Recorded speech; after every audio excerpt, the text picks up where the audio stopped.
اور اگر تو ماں ہو کے قرآن پڑھے تو بیٹا نیزے کی نوک پہ قرآن سناتا ہے۔ سیدہ طیبہ طاہرہ ظاہرہ عابدہ ساجدہ راکعہ سیدہ فاطمۃ الزہرا رضی اللہ تعالی عنہا کا اسوہ مقدرات اسلام کے لیے، ہماری بہنوں بیٹیوں کے لیے مکمل کامل اور اکمل نمونہ ہے۔ میری مائیں بہنیں بیٹیاں بھی پردے میں بیٹھ کے سن رہی ہیں، اور جو یہاں موجود نہیں ہیں، آپ لوگوں کی وساطت سے یہ پیغام ان تک بھی پہنچے گا، تو میں گزارش کروں گا اس بے حیائی کے ماحول میں، جبکہ میڈیا بے لگام ہے، سوشل میڈیا قیامت ڈھا رہا ہے، آنکھوں سے حیا اڑ گئی ہے، سوچوں میں آوارگی آ گئی ہے، لباس سمٹ سمٹ کے بالکل واجبی سا رہ گیا ہے، اور حیا قصہ پارینہ بن گیا ہے۔ یہ اڑتے ہوئے آنچل، لہراتے ہوئے دوپٹے اور جو ہے وہ بکھرے ہوئے بال، یہ حیا کے جنازے سڑکوں کے اوپر گھومتے ہوئے، اور بازاروں میں صنفی آزادی اور جنسی بے رحمی اور جو کچھ ہم دیکھ رہے ہیں، تو آج ہم سیدہ فاطمۃ الزہرا کے کردار کو خضر راہ بنائیں۔ اقبال کہتا ہے مزرعہ تسلیم را حاصل بطول، مادرا را اسوائے کامل بطول۔ مزرعہ تسلیم کی کھیتی کا جو حاصل ہے، جو پھل ہے، وہ سیدہ فاطمہ ہے، اور ماؤں کے لیے کامل نمونہ سیدہ فاطمہ الزہرا رضی اللہ تعالی عنہا ہیں، جن کے آنچل کو بہر و ماں نے بھی نہیں دیکھا تھا۔ خادم کی شوہر کی خدمت بھی کرتی ہیں، بچوں کی تربیت بھی کرتی ہیں۔ آسیہ گردان و لب قرآن سرا، ادھر چکی بھی چل رہی ہے اور لبوں پر قرآن کے نغمے بھی جاری ہیں۔ آسیہ گرداں چکی چلا رہی ہیں، واللب قرآن سرا، اور اقبال کہتا ہے لبوں پر قرآن کے نغمے جاری ہیں۔ جب لبوں پہ قرآن کے نغمے ہو اور آٹا پیسا جا رہا ہو، تو پھر وہ گندم اور وہ آٹا جب بچے کھائیں گے تو پھر حسین ابن علی کے کردار ہی پیدا ہوں گے۔ لیکن تھرکتی تصویریں اور نیم پرہنا شکلیں اور کانوں میں جو ہے وہ میوزک کی آوازیں، اور ماں اس ماحول میں بچے کو دودھ پلا رہی ہو، تو بچہ حسین ابن علی کا جان نشین تو نہیں بنے گا۔ کوئی اداکار تو بن سکتا ہے، کوئی گلوکار تو بن سکتا ہے، لیکن حسین ابن علی کا جان نشین نہیں بنے گا۔ تو ماؤں کو کامل اکمل نمونہ سیدہ فاطمہ الزہرا کا اختیار کرنا چاہیے، اس نمونے کو لے کے اپنی زندگی میں اتارنا چاہیے۔ آج ہم دلیلیں دیتے ہیں، میڈیا سے دلیلیں سنتے ہیں، اسلام تنگ نہیں ہے، تم نے اسلام کے دائرے کو تنگ کر دیا ہے۔ میں ایک ہی بات کہا کرتا ہوں، یہ دلیلیں دینے والے سوچے کہ رسول خدا کی بیٹی کے پردے کا عالم کیا تھا۔ بس ہمارے لیے وہ نمونہ ہے، وہ کامل اور اکمل نمونہ ہے، اور ہم نے اپنی زندگی اس نمونے کے مطابق گزارنی ہے۔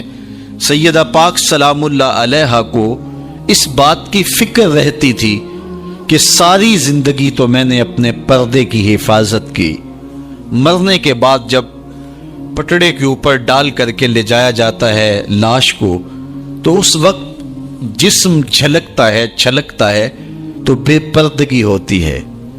تو زندگی میں تو انسان اپنے پردے کی حفاظت کر لیتا ہے، لیکن جب جنازہ اٹھتا ہے تو اس وقت عورت کے جسم کی ڈیل ڈول ظاہر ہو جاتی ہے، اگرچہ اس کے اوپر پردہ پڑا ہوتا ہے۔ اور یہ سخت فکر مند تھی اور بات بھی کرتی تھی۔ حضرت اسماء بنت امیس رضی اللہ تعالی عنہا سیدہ پاک کے پاس بیٹھی تھی، اور یہ وہ خاتون ہیں جنہوں نے حبشہ کی جانب ہجرت کی تھی۔ جب مسلمانوں پر حالات تنگ ہو گئے تو 2 مرتبہ حبشہ کی جانب ہجرت ہوئی ہے، اور تیسری ہجرت جو ہے وہ مدینہ المنورہ کی جانب ہوئی۔ تو حبشہ کی جانب انہوں نے ہجرت کی اور وہاں کچھ وقت گزارا تھا، تو انہوں نے کہا کہ میں نے وہاں ایک منظر دیکھا ہے کہ 4 پائی کے چاروں پائے جو ہیں ان کے ساتھ شاخیں باندھی جاتی ہیں، اور شاخیں باندھ کے ان کو پھر آپس میں جوڑ دیا جاتا ہے، اور اس کے اوپر کپڑا ڈال دیا جاتا ہے، وہ ایک ڈولی بن جاتی ہے، اور اس میں عورت کا جنازہ ہوتا ہے۔ جب یہ بات سنی تو سیدہ کی خوشی کی انتہا نہ رہی. کہا یہ تو بہت اچھا ہوا. اور سیدہ پاک کا پھر جنازہ پردے کے ایسے ماحول میں اٹھتا ہے اور رات کی تنہائی میں اٹھتا ہے اور بہت تھوڑے لوگ جنازے میں شامل ہوتے ہیں.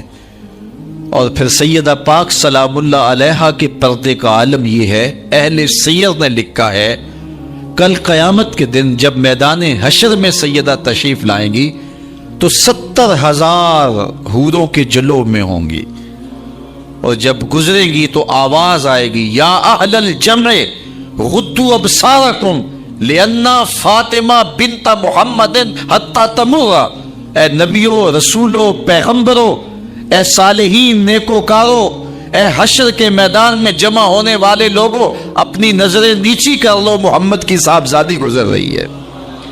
تو قیامت کے دن بھی اللہ ان کو یہ اعزاز دے گا، ان کو تکریم دے گا، ان کو عزت نصیب کرے گا. تو سیدہ پاک کا نمونہ زندگی ہماری مخدرات اسلام کے لیے، ہماری بیٹیوں کے لیے، بہنوں کے لیے کامل، اکمل اور مکمل نمونہ ہے. مزرعہ تسلیم را حاصل بطول، مادرانہ اسوائے کامل بطول. تو ان سے ہمیں سیکھنا ہے کہ انہوں نے اپنی ساری زندگی کیسے گزاری. آج کی عورت کہتی ہے کہ میں نہیں کر سکتی نماز، روزہ اور یہ امور نہیں بجا لا سکتی، بچوں کا بوجھ اتنا ہے، ان کی تربیت اور ان کو کھانا دینا، ان کو دودھ دینا، بار بار جو ہے وہ ان کا لباس تبدیل کرنا، کب وقت ہوتا ہے، میرے کپڑے بھی ناپاک ہو جاتے ہیں، تو کیسے میں ان کو جو ہے بچوں کو کروں اور اس کے بعد عبادات بھی وقت پہ کر سکوں. تو یہ بڑا مشکل ہے. وہ حضرت سیدہ کو دیکھیں کہ آپ اپنے کندھوں پہ مشکیزہ بھی اٹھا کے لاتی ہیں، چکی بھی پیستی ہیں، بیٹوں کی تربیت بھی کرتی ہیں، شوہر کی خدمت بھی کرتی ہیں، اور مصلی بچھا کے جب کھڑی ہوتی ہیں تو ساری رات قیام میں، کبھی رکوع میں، کبھی سجدے میں گزر جاتی ہے، اور پھر کہتی ہیں مالک تیری راتیں اتنی چھوٹی ہیں، تیری بندی کا ذوق بندگی ہی پورا نہیں ہوتا، ایک تو رات اتنی لمبی بنا دے جی بھر کے تجھے سجدہ ہی کر سکوں. تو انہیں شکوہ رہتا ہے کہ راتیں اتنی چھوٹی ہیں اور میرا ذوق بندگی ہی پورا نہیں ہوتا. سارا دن روزے سے گزرتا ہے، رات قیام میں، رکوع اور سجود میں گزرتی ہے. اور بیٹوں کی تربیت کی تو وہ کائنات نے ایسی تربیت کا جوہر نہیں دیکھا ہے جو سیدہ فاطمہ کے گھر میں پلنے والے بچوں میں تربیت کا رنگ نظر آیا کہ انہوں نے اپنا خون دے دیا لیکن دین کی آن پہ آنچ نہیں آنے دی. تو ان کی زندگی ہمارے لیے، ہماری مخدرات اسلام کے لیے، بہنوں، بیٹی اور ماؤں کے لیے کامل اکمل نمونہ ہے. میری بہن، میری بیٹی، تو مغرب کی ٹینو نہیں ہے، تو مشرق کی بیٹی ہے. تو کوئی دیا نہیں ہے کہ جس کو جو چاہے اٹھا کے لے جائے. تو گھر کی رونق ہے، عزت ہے، آبرو ہے. تو سمٹ جائے گی تو معاشرہ پھیل جائے گا. اور تو اگر گھر میں سمٹ کے بچوں کو سنبھال لے گی تو امت بحر و بر پہ قابض ہوگی. لیکن اگر تو گھر کو نہ سنبھالا تو پھر امت کبھی بھی بامراد اور کبھی بھی سرخرو نہیں ہو سکتی. اگر پندے ز درویش پذیری، ہزار امت بمیرت تو نہ میری، بطول باش و پنہا شو ازی اثر کہ در آغوش شبیر بگیری. اقبال کہتا ہے کہ اے امت مسلمہ میری ایک بات مان لے، ہزار امت مر جائے گی، امت مسلمہ تجھے موت نہیں آ سکتی. اور وہ کیا ہے؟ اللہ اکبر. بطول باش، قوم کی بہن سے، بیٹی سے، ماں سے مخاطب ہو کے اقبال بولتے ہیں بطول باش، بطول بن جا، وہ پنہا شو ازیں اثر، اور زمانے کی آنکھ سے پوشیدہ ہو جا. پھر در آغوش تو شبیر بگیری، پھر تیری آغوش میں بھی حسین ابن علی کے جانشین پرورش پائیں گے. تو اپنے آپ کو سمیٹ کے اس کردار کے سانچے میں ڈال لیا جائے. عورت کا دائرہ کار گھر ہے، چار دیواری ہے، اور اس چار دیواری کے ماحول کو آسودہ رکھے. وہ باہر نکل کر کے جو ہے وہ گھر کی ذمہ داریوں سے دستبردار نہ ہو. یہ ذمہ داریاں مرد کی ہیں کہ وہ باہر نکلے اور ضروریات کو فراہم کرے. یہ عورت کی ذمہ داری چار دیواری کی ہے، اس چار دیواری کو رونق بخشے، اور تربیت پر نئی نسل کو بہتر بنانے کے لیے اپنی ساری صلاحیتیں صرف کر دے. ساری زندگی میں ایک اس کا بچہ بھی اگر قوم کو مل گیا تو قوم کی تقدیر بدل دے گا. مائی راستی ہیں یا ام الخیر ہیں، انہوں نے ایک بچے کی تربیت کی. آج مائیں کیوں نہیں کر سکتی؟ بابا فرید کی ماں بیٹے کے مزاج کو سمجھتی ہیں کہ یہ شکر کو بہت پسند کرتا ہے، تو شکر کی پڑیا مصلے کے نیچے رکھ دیتی ہے، اور بیٹا مصلا اٹھاتا ہے تو نیچے شکر کی پڑیا ملتی ہے. روز ڈیوٹی دیتی ہیں، اور بیٹا شوق سے نماز پڑھتا ہے، بعض میں شکر کی پڑیا بھی ملے گی. ایک دن کہیں گئی تھی تو نماز کا وقت ہوا، ماں وہاں بے چین ہے اور وہی مصلا بچھا کے کہتی ہے مالک میری لاج رکھنا. آج بیٹا مصلا اٹھائے اور اس کو شکر کی پڑیا نہیں ملے گی تو راز کھل جائے گا، تو بیٹا کہیں بدظن نہ ہو جائے. اس کا گمان یہ ہے کہ مالک اپنی کرم نوازیوں سے یہ پوری مجھے ڈائریکٹ دیتا ہے، درمیان میں کوئی نہیں ہے. اللہ اکبر. خیر ماں واپس پلٹی اور سب سے پہلے تجسس بری نگاہ سے بیٹے کو دیکھ رہی تھی کہ بیٹا کوئی شکایت تو نہیں کرتا، لیکن فرید بیٹے کے لب پہ کوئی شکایت نہیں تھی. خیر ماں نے پوچھ لیا بیٹا نماز پڑھی تھی؟ کہا اماں نماز پڑھی تھی، لیکن آج جو شکر ملی ہے اس کا چس ہی کوئی اور تھا، اس کا ذائقہ ہی کوئی اور تھا. تو آنکھوں سے چھم چھم آنسو برسنے لگے. مالک تو نے میری لاج رکھ لی. تو پھر بتایا کہ بیٹے میں تو یوں ہی پڑیا رکھتی تھی، آج مالک نے جو ہے وہ میری لاج رکھی ہے اور تیرے مصلے کے نیچے پڑیا رکھ دی. پھر فرید بنا نا. تو پیچھے ماں کھڑی نظر آتی ہے. حضرت غوث اعظم رضی اللہ تعالی عنہ اگر غوث اعظم ہے تو ان کے جبے میں 40 دینار ماں سی رہی تھی نا، اور ساتھ نصیحت کر رہی تھی کہ بیٹا جو بھی ہو جھوٹ نہیں بولنا ہے. پھر ڈاکوؤں کو بتا رہے ہیں کہ 40 درہم تو میرے پاس بھی ہیں. تو ڈاکو کہتے ہیں عجیب کہانی ہے، بلاکو ڈاکو کو بھی پیسے بتایا کرتا ہے. کہا میری ماں نے کہا تھا جھوٹ نہیں بولنا، جو بھی ہو جائے لیکن جھوٹ نہیں بولوں گا. اب ڈاکو شرمندہ ہو کے بولتے ہیں یہ ماں سے جھوٹ نہیں بولتا، ہم رب کا حکم نہیں مانتے. اور یہ پہلے لوگ تھے جو حضرت غوث اعظم کے ہاتھ پہ جو ہے وہ توبہ کرنے والے تھے. اللہ اکبر. قطب الدین بختیار کاکی جب درس گاہ میں جاتے ہیں، استاد پڑھاتا ہے الف لام میم ذالک الکتاب، پورا پارا سنا دیتے ہیں. دوسرے پارے کا آغاز ہوتا ہے سیقول السفہاء من الناس، بچہ سارا پارا سنا دیتا ہے. تیسرا پارا، چوتھا پارا، 14 پارے سنا دیے. کہا یہاں سے شروع کرو، سبحان الذی اسری بعبدہ. تو کہا بیٹا جس درس گاہ میں 14 پارے پڑے تھے وہی بقیہ قرآن بھی حفظ کر لیا ہوتا. کہا استاد جی میں کسی درس گاہ میں نہیں گیا، میری ماں 14 پاروں کی حافظہ تھی، اور صبح جب اٹھتی تھی تو قرآن بھی پڑھنے لگتی اور کام کاج بھی کرتی. تو بچپن سے ہی سن کے ماں کی آغوش سے یہ 14 پارے یاد ہو گئے. تو مائیں اگر ایسی ہوں تو بیٹے ایسے ہوتے ہیں. اس لیے ماں کے کردار کو روشن کرنا ہوگا، ماں کے کردار کو بہتر کرنا ہوگا، اور ماؤں کے لیے کامل اکمل نمونہ سیدہ پاک سلام اللہ علیہا کا نمونہ زندگی ہے. اور ان کی زندگی کے ایک پہلو سے روشنی لے کر کے، اجالا لے کر کے مقدرات اسلام کی زندگیوں میں چراغاں کیا جا سکتا ہے، اور ان کی زندگی سے ایک اچھی نسل تیار ہو سکتی ہے. کسی نے کہا تھا مجھے اچھی مائیں دے دو میں تمہیں اچھی نسل دوں گا. تو سیدہ پاک کا اسوہ ہمارے لیے یقیناً کامل اور اکمل نمونہ ہے. اللہ تعالیٰ ان کے نقوش پاک کی برکتیں اور ان کے وجود سے وابستہ رحمتیں ہماری ماؤں، بہنوں اور بیٹیوں کو نصیب فرمائے. اور آج کی اس مجلس میں ہم ان کی وساطت سے اللہ کی بارگاہ میں دعا کرتے ہیں، اے اللہ حیا سوز ماحول سے اس امت کو نجات عطا کر دے، اور اس امت کو پھر عظمت پارینہ اور رفتہ عطا کر دے، اور قوم کی بیٹیوں کو اسوائے بطول پہ گامزن کر دے. وہ کہتے ہیں کہ چہرے کا پردہ نہیں ہے، ہاتھوں کا پردہ نہیں ہے، پاؤں کا پردہ نہیں ہے. شاید وہ اس بات کو جو ہے وہ سمجھنے سے قاصر ہیں کہ یہ محارم کے لیے ہے. عورت کا مخصوص اعضاء کا پردہ تو اس کے باپ سے بھی ہے، اس کے بھائی سے بھی ہے، اس کے محارم سے بھی ہے، حتیٰ کہ بیٹے سے بھی ہے. لیکن یہ جو اعضاء ہیں ان کا پردہ بھی عورت کے اوپر لازم ہے، چونکہ جو شر پیدا ہوتی ہے وہ چہرے سے اس کا آغاز ہوتا ہے۔ تو میں ایک بات کہا کرتا ہوں کہ یہ جتنے دلائل ہیں ان دلائل کے جواب بھی علماء نے دیے ہیں، یہ ساری بحث کی جا سکتی ہے۔ میری مائیں بہنیں تصور کر لیں کہ سیدہ فاطمہ تو زہرا کا پردہ کیسا ہوگا، تو ان کے تصور میں حیا میں لپٹی ہوئی فاطمہ دکھائی دے گی۔ بلکہ سیدہ فاطمہ تو زہرا سے جب پوچھا گیا کہ عورت کا صحیح پردہ کیا ہے، انہوں نے کہا کہ عورت کا صحیح پردہ یہ ہے کہ وہ کسی مرد کو نہ دیکھے اور کوئی مرد اس کو نہ دیکھے۔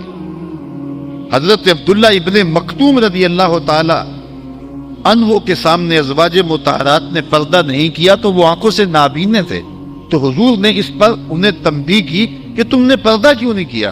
تو انہوں نے کہا حضور وہ تو نابینا ہیں۔ تو فرمایا کہ تم نابینا تو نہیں ہو۔ تو پردہ مرد سے بھی ہے، جہاں فتنے کا امکان بھی ہو، شریعت نے وہ راستہ ہی مسدود کر دیا ہے تاکہ کل کوئی فتنہ کھڑا نہ ہو جائے۔ تو میں سادی سی بات یہ کرتا ہوں کہ پردے کے حوالے سے دلائل کی دنیا بھی ایک بہت بڑی دنیا ہے، لیکن میری مائیں اور بہنیں یہ تصور کریں کہ سیدہ فاطمہ تو زہرا کا پردہ کیا ہوگا، تو یہ تصور کرنے سے ہی طبیعت میں حیا پیدا ہونا شروع ہو جائے گا، اور سیدہ کا پردہ اور ان کی عصمت اور ان کی آبرو کا انداز سمجھ میں آ جائے گا۔ حضرت اسماء بنت امیس رضی اللہ تعالیٰ عنہ فرماتی ہیں کہ میں سیدہ فاطمہ زہرا کے پاس بیٹھا کرتی تھی اور انہیں سب سے زیادہ فکر اس بات کی تھی کہ زندگی میں تو عورت اپنے پردے کی حفاظت کر لیتی ہے، لیکن مرنے کے بعد جب پٹنے پہ چارپائی پہ سے ڈالا جاتا ہے تو اس کا جسم جو ہے وہ جنبش کرتا ہے اور وہ مختار نہیں ہوتی ہے، تو اعضاء دکھائی بھی دیتے ہیں، اعضاء کی حیت بھی سمجھ میں آتی ہے، تو یہ بڑا مشکل لمحہ ہوگا جو مرنے کے بعد درپیش ہوتا ہے۔ تو فرماتی ہیں کہ میں نے انہیں کہا کہ جب حبشہ کی جانب ہجرت کی تھی تو میں بھی ان لوگوں میں شامل تھی، تو میں نے وہاں حبشہ میں دیکھا ہے کہ چارپائی کے چاروں پایوں کے ساتھ شاخ باندھ دیتے اور پھر ان کو درمیان میں جوڑ دیتے ہیں اور اس کے اوپر کپڑا ڈال دیتے ہیں اور یہ ایک ڈولی بن جاتی ہے۔ تو کہتی ہیں جب میں یہ بات بتائی تو سیدہ بہت زیادہ خوش ہوئی، کہا یہ تو ایک بہت اچھا طریقہ سمجھ میں آ گیا جس سے مرنے کے بعد بھی عورت کے پردے کی اور اس کے جسم کی حفاظت ہو سکے گی، کسی کی نظر نہیں پڑے گی۔ تو یہ وہ سیدہ ہیں کہ جنہوں نے اپنے پردے کی حفاظت یوں کی کہ غیر مرد نے انہیں نہیں دیکھا، اور پھر مرنے کے بعد بھی ان کے لیے وہ ڈولی تیار کر لی گئی، رات کی تنہائیوں میں ان کا جنازہ پڑا گیا، اور یہ وہ پاک دامن خاتون ہے جن کا آنچل مہر و ماں نے بھی نہیں دیکھا ہے۔ اور جب قیامت کا دن ہوگا تو حضرت سیدہ فاطمہ زہرا 70,000 خواتین کے جلو میں نکلیں گی، تو آواز آئے گی یا اہل الجمع غدوا ابصارکم لأن فاطمہ بنت محمد حتی تمر، اے لوگوں نگاہیں نیچی کر لو، محمد عربی کی بیٹی کی سواری گزر رہی۔ تو دنیا پر بھی ان کے پردے کی حفاظت، بعد الوصال بھی، اور پھر قیامت کے دن بھی۔ مجھے بتائے عورت کیا وہ مغرب کی آوارہ لڑکی کے روپ میں زندگی گزارنا چاہتی ہے یا سیدہ فاطمہ زہرا کے پردے کی وارث بننا چاہتی؟ وہ سڑکوں پر لہرا کر چلنے میں فخر محسوس کرتی ہے یا کہ وہ اپنے مخصوص پردے میں لپٹ کر کے تقدس معاب انداز میں گھر سے مجبوراً نکلنا پڑے تو نکلنا پسند کرتی ہے؟ کوئی بھی شریف زادی یہ پسند نہیں کرے گی کہ وہ مغرب کی حیا باختہ لڑکیوں کی طرح آوارہ مزاج ہو اور اس کی طرف شہوانی اور بھوکی اور غلیظ اور گندی نظریں اٹھے۔ وہ چاہے گی کہ میں تقدس معاب زندگی گزاروں۔ میری بہن، تیرا برقع تیرے لیے قید خانہ نہیں، تیرے برقعے کی ایک ایک سلوٹ تیرے حیا کا پہرا ہے۔ تو مغرب کی ٹینو نہیں ہے، تو مشرق کی بیٹی ہے، تو فاطمہ ہے، تو عائشہ ہے، تو حفصہ ہے۔ تیرا پردہ اس کائنات کے حسن کی علامت ہے۔ تو سمٹ جائے گی تو امت پھیل جائے گی، تو گھر کو سنبھال لے گی تو امت پیرو بھر پہ جاری ہو جائے گی۔ تو عورت کو گھر میں سمٹ کر کے اپنی اندرون خانہ ذمہ داریوں کو سنبھال کر کے اپنی عصمت اور اپنی آبرو کی حفاظت کرنی چاہیے تھی۔ اقبال نے بڑی خوبصورتی سے اس پر بحث کی ہے کہ عورت کے لیے پردہ ضروری ہے یا نہیں، اور پھر کہا عورت کو یہ خود اپنے آپ سے پوچھنا چاہیے کہ وہ کس روپ میں اچھی لگتی ہے. ذرا دیکھیے اقبال کا لہجہ. اللہ اکبر. اس راز کو عورت کی حقیقت ہی کرے فاش. مجبور ہے معذور ہے مردانے خرد مند. کیا چیز ہے آرائش و زیبائش میں زیادہ, آزادی نسواں یا زمرد کا گلو بند. اقبال کہتا ہے کہ عورت اپنے اندر کی عورت سے پوچھے کہ اس کے لیے حسن کہاں ہے. زمرد کا گلو بند اس کو دیا جائے اور وہ پردے میں جو ہے وہ سمٹ کر کے گھر کی ملکہ بن کے رہے, تو یہ اس کے لیے زیادہ اعزاز اور عزت اور فخر کی بات ہے, یا وہ جو ہے وہ آزادی نسواں کے نام سے بازاروں میں گھومتی پھرے اور مردوں کے سامنے ہنس ہنس کے باتیں کرتی پھرے. ایک عورت 4 گھر کے افراد کی خدمت کو اپنے لیے بوجھ سمجھتی ہے اور اسلام کو مطعون کرتی ہے کہ اسلام نے مجھے جو ہے وہ پابند کر دیا ہے اور گھر کے اندر محدود کر دیا ہے, اور میں اتنے بچوں کی تربیت میرے کندھوں پہ ڈال دی ہے, اور میں شوہر کی خدمت بھی کروں بچوں کی خدمت بھی کروں, تو اسلام نے تو میرے اوپر بڑی پابندی لگا دی ہے, مجھے آزادی ملنی چاہیے.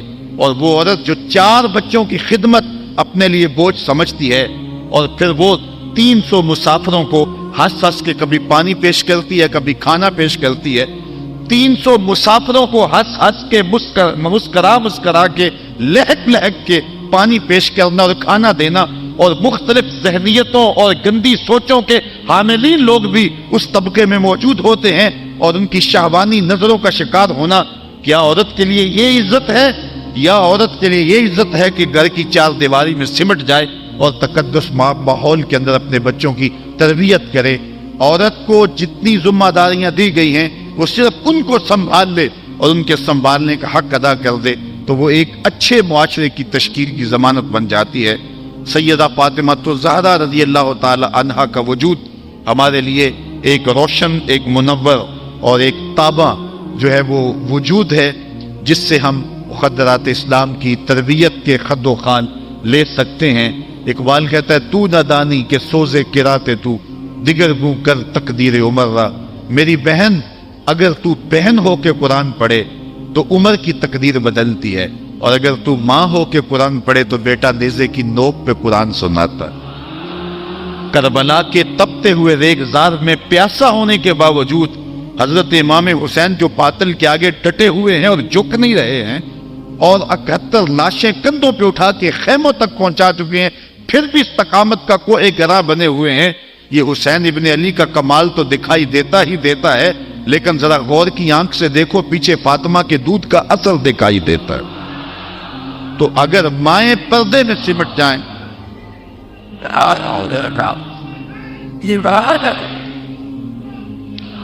تو یہ حضرت امام حسین کی صورت کے اندر امت کو جو خوبصورت تحفہ دیا, بلکہ یہاں اقبال تو بے خود ہو گیا نا. وہ کہتے ہیں آپے سے باہر ہونے کی کیفیت, کہ عقیدت کا رنگ ایسا چڑھا کہ بس جذبات سے مغلوب ہوا. اقبال کہتا ہے کہ وہ کہتا ہے کہ رشتہ آئین حق زنجیر پاس فرمانے جناب مصطفیٰ, ورنہ گردے تربتش گردید میں سجدہ برخا کے ہو پاشید میں. اے فاطمہ جو کام تو نے کیا, اگر شریعت کے حکم کی زنجیریں میرے پاؤں میں نہ ہوتی اور آپ کے باپ کا ہی حکم کہ اللہ کے علاوہ کسی اور کو سجدہ جائز نہیں, یہ مجھے ملحوظ نہ ہوتا, تو میں کعبے کی طرف رخ کر کے سجدہ کرنے کی بجائے تیری قبر کی مٹی کی طرف منہ کر کے سجدہ کروں, اور میں کعبے کا طواف کرنے کی بجائے تیری قبر کا طواف کرتا, کیونکہ جو کام تو نے کیا ہے وہ کسی اور نے نہیں کیا. نبی کے گھر کی ہے عظمت نبی سے سنتے ہیں, علی کے گھر کی ہے عزت علی سے سنتے ہیں. وہ جس نے معزز کیا گھرانے کو, حسین پال کے جس نے دیا زمانے کو. تو یہ تھا حضرت سیدہ فاطمہ الزہرا رضی اللہ تعالی عنہا کا کردار. آج کی عورت سیدہ کے کردار کو اپنے لیے نمونہ حیات بنا کے اپنی زندگی کی